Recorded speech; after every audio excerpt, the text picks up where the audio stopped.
You know, niggas gotta get their priorities together.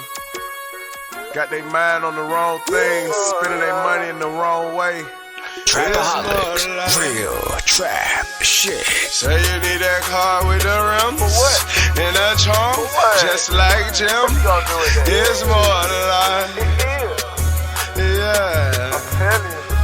Talk to him. Say you need that LV bag For what? with the belt and the hat. That's all you got though. It's more than life. Yeah. Talk to him. Real. Say you wanna turn up at the club, Why? buy some bottles, impress them girls. what? It's more than life. Oh, fucking everybody. Yeah. Damn, son, where'd you find this? Good evening, everyone, and welcome to Saints and Appetizers podcast. And who dat? And I'm Ethan, and we're finally back. We're back for some main course. Been having a lot of appetizers lately, but we're back for some Saints content here because if you watched the last Saints related podcast, man, it was just nothing but pain and agony. Like I said, free agony, watching Saints players leave and watching NFC South rivals get better. But we're back, and the Saints, they've gone on a free agency tangent, free agency frenzy since then.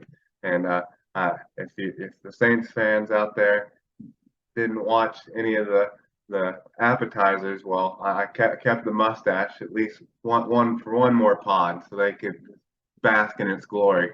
But anyways, let's get into some of these free agent new additions and kind of how much they cost and what we think about some of these guys. So anyways, can I get a menu? And yeah, it was just on the second day, the Saints pretty much just turned around and they added multiple players after losing Demario Davis and Shy Tuttle to the Atlanta Falcons, and the Carolina Panthers. Then they turned around and pretty much, in my opinion, they replaced them. I guess they lost. Trying to think of the dates for some of these. Trying to think if they lost Marcus Davenport. I think they lost Marcus Davenport and Caden Ellis all on the same day, and then they turn around and pretty much replace those guys with people that I think are comparable and maybe even better. And Nathan Shepard and Colin Saunders. I know it's spelled kind of weird for some people that don't know how to pronounce it, but I'm pretty sure it's Colin Saunders. And Nathan Shepard, he came over via the New York Jets, and let's just look at his contract here real quick. So let's see. Yeah, so he's making he signed a 2-year deal worth $10.18 million over 2 years, and his cap hit for 2023 is $2.746 million, so just 2.7 million. And yeah, when comparing him to the guys we lost, I would compare him more closely to like David Onyemata, kind of that 3-tech. Like he would be who I would consider would be the 3-tech out of these two signings. And then they signed Colin Saunders, and they signed him for let's see, potential payout. I think it was actually the Nathan Shepard deal was 3 years, 15 million, with a cap hit of 2.7 million. And then they signed Colin Sanders to another 3-year deal worth 12.3 million. And It's a cap hit of $1.8 million, and I would kind of frame him kind of more in the uh, shade and style of Shy Tuttle, more of a run stuffer, and he's a really big guy. Uh, Even wears 99, I think, which he's such a big guy. I think he's like 6'4", 235 pounds or something like that. Him wearing the 99 as the with the Chiefs, he even has that same kind of smile if you see him in some of his thumbnail pictures with the Chiefs. Kind of reminds me of Hollis Thomas, kind of. Maybe not in athletic ability because he can actually do backflips. If anyone's seen any of those, he can do backflips and backhand springs, which is just nuts. I don't think Hollis Thomas could ever do anything like that. But when you look at him, that's what he kind of the mold he's in as a nose tackle, but a very athletic one. Wouldn't want to put him in that same category, but yeah, he's impressive, just athletic wise. And after kind of divulging a little bit into these guys and kind of their stats and stuff compared to David Onyemata and Shy Tuttle, I actually like this move because I think both of these guys are I think a little bit younger, combined they're a little bit younger. Obviously, you didn't have to pay them as much, and really, stated before, the Saints really weren't good stopping the run last year. So why wouldn't you want to mix it up, especially if you save a little bit of money on the back end as well? So I'm excited about this. I'm excited to see what the Saints continue to do with defensive tackle. Like, are these your starters, or is just one of them your starter, or do they plan to draft someone in the first 2 rounds? Which I think that would probably be a good idea. But yeah, I'm happy about this. I like this, and I think sometimes you can get these under the radar signings, and before you know it, hell, you got the next Drew Brees, you got the next Demario Davis.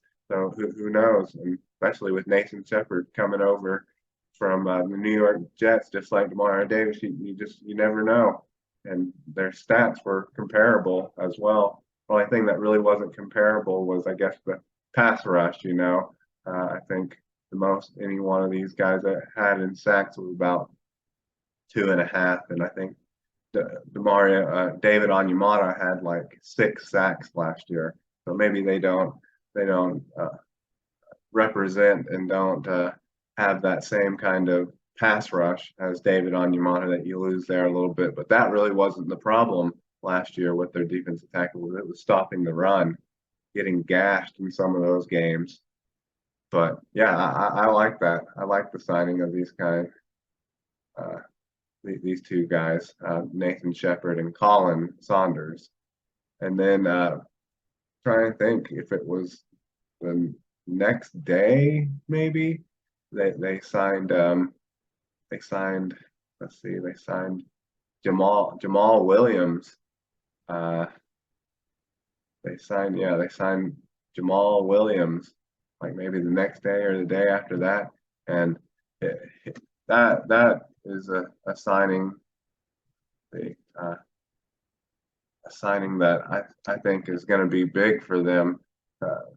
Not just because he was a 1,000-yard rusher and he had 17 touchdowns, but also because the Saints, who knows how long they could be without Alvin Kamara coming up in this next season. I mean, is he going to jail? Is he getting suspended for half the season or 6 games? So adding like a running back that's in his prime, a guy that's 27, will be 28 when the season starts, just had his best season of his career, where he had 262 carries, 1,066 yards rushing, which is an average of 4.1 yards a carry, and 17 touchdowns. And I've seen a lot of salty division rivals and some salty Lions fans talking about how the majority of those touches were just goal line and red zone touchdowns. And I kind of sit back and laugh. I think that's really funny because hell, that's where the Saints struggled the most. The Saints would get down in that, 5 to 8 yard mark opposing of the opposing team, and they couldn't get it in the end zone. So that's exactly what they were missing last year. I think Alvin Kamara only had a total of 3 rushing touchdowns, and people talk about how he's so great, and he's had these seasons where he's had 18 total touchdowns, 21 total touchdowns. Well, he wasn't getting in the end zone last year, so this is exactly what the Saints need. He's a little bit of an insurance policy for Alvin Kamara, but he's also the bruising goal line running back that they were missing last year because they didn't have a Mark Ingram in his prime, and they didn't have Latavius Murray in his prime, or they just didn't have Latavius Murray in general. They had Latavius Murray for a couple of games, but then he went somewhere else so he could play. And I think if they had had Latavius Murray just having that big bruising running back, I think if they would have been able to keep him last year. I'm trying to think where he went. Did he go to like the Chicago Bears? I don't remember where he went because he was like he ended up going to the Broncos actually. So he would have been nice if he'd have stayed with the Saints. I think the Saints maybe would have went to the playoffs, or maybe would have won 1 or 2 more games, because there were games last year where they'd get down in the red zone, couldn't score a touchdown, or there were games where it was 4th and 1 or third and 1, 4th and 1, and they couldn't even pick up a yard. And a guy like Latavius Murray would have changed all that. But now they got that in Jamal Williams, and they signed him to a 3-year deal worth $12 million with a cap hit of $1.8 million. So I love that signing. Probably out of all the signings they made, that's probably the one I like. And if you watched any interviews or anything with him, he's an energy kind of juice locker room guy that they were missing. They were missing that. Mark Ingram used to kind of bring that, but when you're not playing good, and you're not putting out production, your juice and your energy and your locker room guy, that kind of falls on deaf ears and kind of falls to the wayside. You got to be out there putting up numbers and not making boneheaded plays and fumbling like Mark Ingram was. So I think he could definitely bring that to this locker room, because that's definitely something they were missing last year. It's just some heart and desire and some character. A pretty boring team last year, honestly. Okay, let's see here. Talk about some of these other players they signed. Other one, Ty Summers. I guess he came over. He actually played with the Saints last year, but he was originally from Green Bay. So they just re-signed Ty Summers, and they signed him to a $1 million contract. And it's a cap hit of $9,400,000. So close to $1 million, just $1 million cap hit, which I'm assuming that's just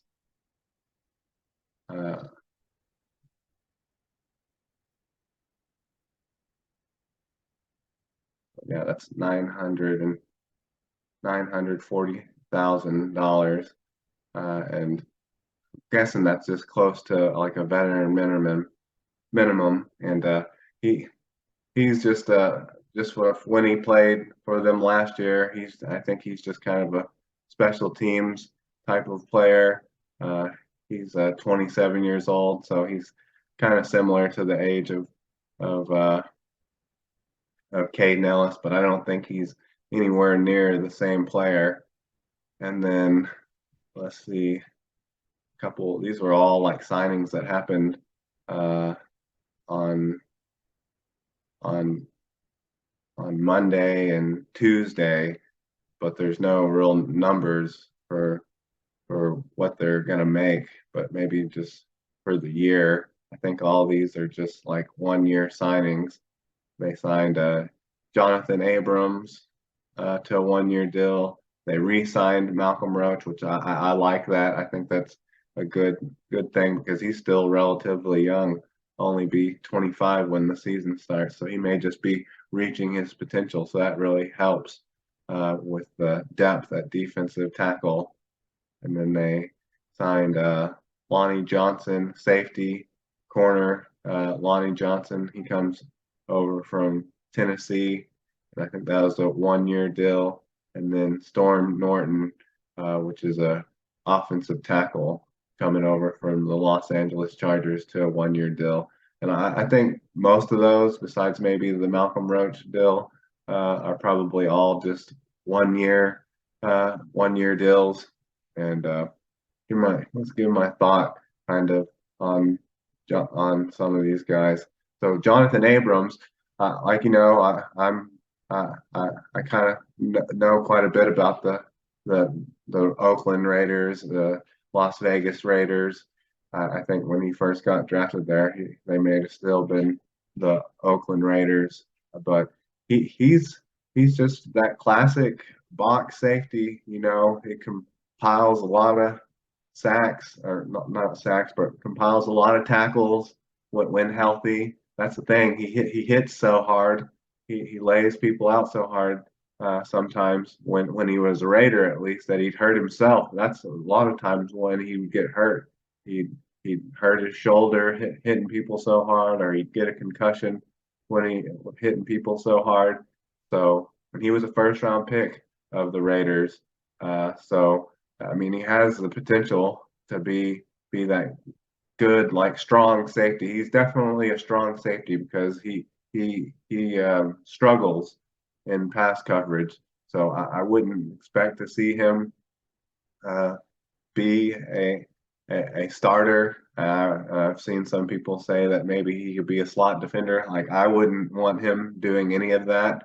I would definitely think, even though he's a former first-round pick and has put up numbers in the past, I think he'd probably just be a rotational guy. Maybe if Marcus May gets hurt, come in for him, but definitely wouldn't want him as a starter in the passing league like it is now. But definitely he brings some attitude to the defense because he can bring the wood, and he maybe even could fill in as maybe your third or fourth linebacker even at this point in his career, because I don't think he's ever had a sack though. So I wouldn't want to say that he is going to come in and replace someone like Caden Ellis if he gets some snaps at linebacker, because Caden Ellis had what, 7.5. I don't think Jonathan Abram ever had a sack, so he may be one of those strong safeties that can bring the wood and all that, but he's not a good blitzer. He's not like a Roman Harper.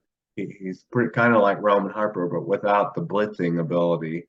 But I like that just because he's a former Raider. I kind of like that. He's a familiar name, and he has put up seasons where he's put up 90, 100 tackles. So if he can stay healthy, he can get you down. And then we know about Malcolm Roach. He's a Saint, been a Saint for the last 2 or 3 years, so we know about him. And then Lonnie Johnson Jr., who's I guess considered a corner, considered a safety from Tennessee. He really only had like one season where he put up like regular defensive snaps. He put up pretty decent numbers, had like I think 3 interceptions and stuff. But besides that, I think he's just basically another special teams type of player, maybe a younger version of PJ Williams potentially, because it says that he's a corner on here, but I've seen him play safety. So just like PJ Williams, he can play slot corner, he can play safety. So I think that's really all he is. And then Storm Norton, right tackle from the Los Angeles Chargers. I just another. I think he's just kind of a spot starter. Wouldn't want him really ever starting. Similar to Lonnie Johnson, he only had like one season where he played like started like maybe like 12 games or something like that. But 12 plus games. But I think you look at him more as just a spot starter, maybe just a camp body, a guy that could be your sixth offensive lineman. If these guys even make the team, I would be interested to see if Lonnie Johnson, Storm Norton, or Jonathan Abrams even makes the team. But I wouldn't mind if Jonathan Abrams made the team just because he's a familiar face to me. So that's what I think about all the Saints additions. Let's talk a little bit about some of their losses. So they lost some guys in free agency, more than the ones that they lost on day one. But over the course of these first 2 weeks of free agency, they've lost a couple guys as well. So this is more scalping. The Carolina scalping and stealing players from the Saints, and that's Andy Dalton. So they signed Andy Dalton, and they actually gave him 2 million, 2 years, 10 million. So that's a pretty good deal for a backup. And even with I'm trying to think, I think they have a rookie that they drafted last year, Sam Howell. I think that's what his name is. They drafted him last year, but even with signing Andy Dalton now and Sam Darnold going to a different team, going to the 49ers, I think Andy Dalton's like the best quarterback that they've probably had in a while, probably since Cam Newton, because he was decent for the Saints, honestly, last year. Had one of his best seasons. So if they're going to draft a quarterback with that number one overall pick, I think Andy Dalton's the perfect backup to have to maybe start the first couple games or be a mentor. So the Saints weren't going to bring Andy Dalton back anyways because they already have their backup now in Jameis Winston. But it's just, man, the Carolina Panthers and the Falcons, man, they just continue to poach ex-Saints players. And then on to, let's see here, Deontay Harris, Deontay Hardy, whatever you like to call him. He's not coming back, and he's signed a 2-year deal worth $9.5 million with the Buffalo Bills, and that's a very interesting signing there because he was never going to get that. He was never going to get close to $4.5 million per year from the Saints just because he got replaced last year, not only due to injury, but he also fumbled some of the kickoff returns, botched them and things like that. And he pretty much just got replaced by Rashid Shaheed. So the Saints were never going to pay him that much. But I think this is interesting because I would like to see how they end up using Deontay Hardy in Buffalo, because that was kind of the issue the last couple of years with the Deontay Hardy, because you could argue in 2021 that he was maybe their best wide receiver, and all of that, the majority of that came early in the season before Jameis Winston got hurt, when he was able to throw deep balls to Deontay Hardy for big gains, but he really wasn't able to do that with Drew Brees or Andy Dalton last year. And I think he had like the best numbers of any of their wide receivers in 2021, but that was mainly because he was catching deep balls from Jameis Winston early on. So now that he's going to a team that has a quarterback with a live arm and Josh Allen, it'll be very, very. I'll be kind of paying attention to see how they use him, because I want to see if he ends up becoming a deep threat for the Buffalo Bills. All right. because a lot of these players I like them, and I want to see them do well at other organizations as long when they're not playing the Saints at least. And then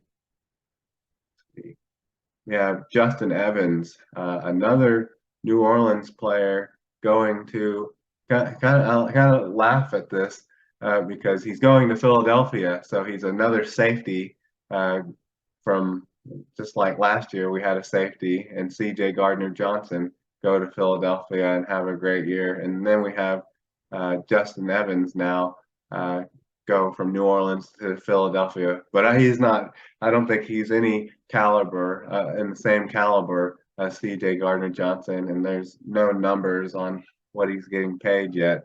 But I think that's pretty funny, and but I don't think I'm not too concerned about losing Justin Evans. There were times when he got burned and got exposed last year. It was a good story about him being he was a former second round pick of the Buccaneers and then had a bunch of knee injuries and was out for 3 years. So I'm glad to see that he's back ingrained in the NFL with playing with the Saints last year and staying healthy. And now another team thinks he was at least worth picking up to be at least a special teamer in Philadelphia. But I'm not too concerned about that lot. I think Lonnie Johnson Jr. and Jonathan Abrams are probably just as good as him, if not better. So none of those losses concern me yet. And shout out to Spot Track for giving me some of these numbers. And when looking over Spot Track of Saints players that were still available, I was surprised. I thought Bradley Roby was still under contract, but apparently he's not. That's the only one that surprised me on this list was Bradley Roby. And then also I'm a little surprised that no one has signed Marquez Callaway yet, because I was saying it was Deontay Harris that led them in receiving last year or in 2021, but it may have actually been Marquez Callaway. So I'm a little surprised some team hasn't signed him yet, like maybe like the Broncos, Sean Payton, poaching players and coaches. So that's a little surprising. It'd be interesting to see if he comes back. But I honestly thought Bradley Roby was under contract, and I wouldn't be upset if they actually did re-sign him to 1 year. And so that's most of what's been going on in the first 2 weeks of free agency. And my wish list for maybe a couple players that they would add if that possible, because I think they actually have like the top 10 amount in cap space of any team in the NFL, which is it's just comical seeing how it seemed like they were so down bad before the league year started and the free agency started. But I think they may have like $16 million in cap, and that's before Jonathan Abrams and Malcolm Roach and Lonnie Johnson and Storm Norton's contracts go through, even though I believe all those will be close to a veteran minimum. Probably won't be much more than $1 million cap hits. But for my wish list to kind of set this up to being able to draft whoever they want in the first round is I like Yannick Ngakoue, honestly, because he's every year he's been in the league, he's had, I think, pretty sure like at least 8 sacks. So he's a pass rusher that is consistent everywhere he's been. I think he's been on 3 different teams though, which that's kind of odd that even with that production, he's been on multiple teams, from the Jacksonville Jaguars to the Las Vegas Raiders, and then I think he was on the Colts last year. It's kind of odd. It's kind of odd that he even though with putting up at least sack numbers, I don't know how well he is at any other production like stopping the run and keeping outside contain and things like that. But putting up sack numbers, he's been impressive. His career has been impressive. So I would like it if they signed him, and then maybe just to irritate some Raiders fans out there and annoy Bengals fans out there. If the Saints were able to sign Foster Monroe, who is actually in for a visit, I think that was last week or maybe that was the weekend. That would just be that would be fun too, and that would really solidify the tight end position because I mean really all you have there is Juwan Johnson, who's really good. He's good, but then you have Adam Trotman, who's been, I would say, a disappointment at this point in his career. And then, of course, you have Taysom Hill, which I don't think many people actually consider him actually a tight end.